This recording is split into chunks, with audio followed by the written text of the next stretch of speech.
Еліміздегі шетелдік ірі компаниялардың отандық тауарға деген сұранысын қалай арттыруға болады? Бүгін Астанада өткен Атамекен одағының алқа отырысында осы мәселе қаузалды.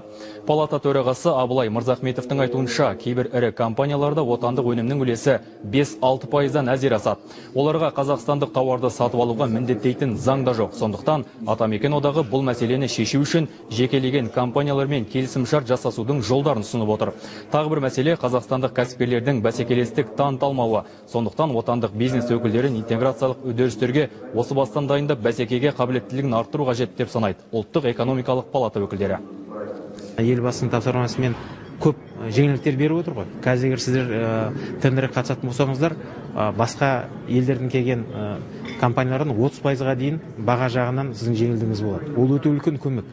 Ал егер сол ВТО-ға дүниежүзілік сауда өнімі өткеннен кейін немесе кеден одағы жағында ондай жеңілдік болмайды.